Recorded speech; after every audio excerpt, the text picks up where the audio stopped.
আসসালামু আলাইকুম, কেমন আছেন সবাই? আশা করি ভালো আছেন। আলহামদুলিল্লাহ আমিও ভালো আছি। তো আজকে এই বছরের ১ম আমের আচার তৈরি করব। তো এই যে একেবারে টাটকা টাটকা গাছ থেকে পেড়ে আনা কিছুক্ষণ আগের আম বাজার থেকে কিনে নিয়ে আসছে। তো সেই আমগুলো একেবারে সুন্দর করে কুটে ধুয়ে একেবারে এখন হলুদ মাখাচ্ছি। আর এই আমের আচারটা খুবই সুস্বাদু, সবার পছন্দের আচার আমাদের ঘরের। আর আপনারাও বানায় খাওয়া দেখবেন যে অনেক মজা লাগে। তো এই যে হলুদ মাখায় ২ দিন আমি আমটাকে রোদ দিয়ে শুকায় নিছি যেন কাঁচা কাঁচা রসটা একটু টানে। তাই এর জন্য ২ দিন আমি করছি কি যে আমগুলো রোদ দিয়ে শুকায় নিছি। তো শুকানোর পরে এখন আজকে আমি রান্না করব। আর এই আমের আচারটা ছোট বড় সবারই খুব মজা লাগবে। টক ঝাল মিষ্টি আমের আচার। তো আচার রান্না করার জন্য আমি প্রথমে করলাম কি, কড়াইতে সর্ষের তেল দিয়ে দিলাম। আচার অনুযায়ী পরিমাণ মতো সর্ষের তেল দিয়ে দিছি, দিয়ে তার ভিতরে তেজপাতা ছেড়ে দিছি ৩-৪টা। তারপরে আদা রসুন আর সরিষা বাটা দিয়ে তার ভিতরে লবণ দিয়ে দিলাম পরিমাণ মতো। তো সমস্ত মশলা দেওয়ার পরে এখন আমি করতেছি কি, মশলাটা সুন্দর করে তেলের সঙ্গে নাড়াচাড়া দিচ্ছি। আর এই যে সরিষার তেল একেবারে গেজা গেজা হয়ে উপরে ফুলে উঠতেছে। তো এখন আমি করব কি, সুন্দর করে মশলাগুলো কষানো হয়ে গেছে আর ভিতরে সেই শুকনো আমগুলো দিয়ে দিচ্ছি।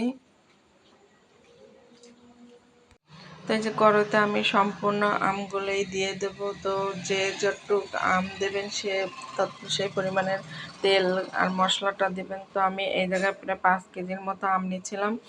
তো এই যে আমি সম্পূর্ণ আমগুলো এখন সুন্দর করে মশলার সঙ্গে নাড়াচাড়া দিচ্ছি। আর এই মশলার সঙ্গে নাড়াচাড়া দিতে আমগুলো কিছুক্ষণ আমি একেবারে কষায় নিয়েছি যেন একটু নরম নরম হয়ে আসছে।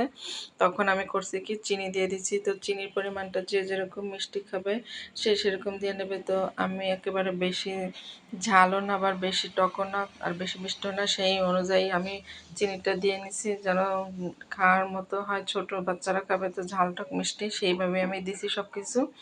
তো এই যে আমগুলো একেবারে এই যে চিনি দিয়ে নাড়াচাড়া দিতে দিতে একেবারে চিনিগুলো সুন্দর করে গলে গেছে আর একেবারে রসগোল্লার মতো টস করতেছে। দেখতেই পাচ্ছেন যে আমগুলো সেদ্ধ হয়ে গেছে। আর এখন আমি বাকি মশলাটা দেব। রান্নাটা আমার হয়ে গেছে। তো বাকি মশলা গুঁড়ো করে দেওয়ার জন্য আমি এই জায়গায় শুকনো ঝাল নিয়েছি, যেহেতু আমি আচারের ভিতরে কোনো ঝাল দিইনি। তো এখন আমি ঝালগুলো সুন্দর করে ভেজে নিয়েছি। তার ভিতর দিয়ে দিচ্ছি পাঁচফোড়ন, গরম মশলা, তারপর গরম মশলার ছাল, সব কিছু একবারে সুন্দর করে ভেজে নিচ্ছি। আর এই ভাজা মশলাগুলো এই যে গুঁড়ো করে উপর দিয়ে দিয়ে দিচ্ছি।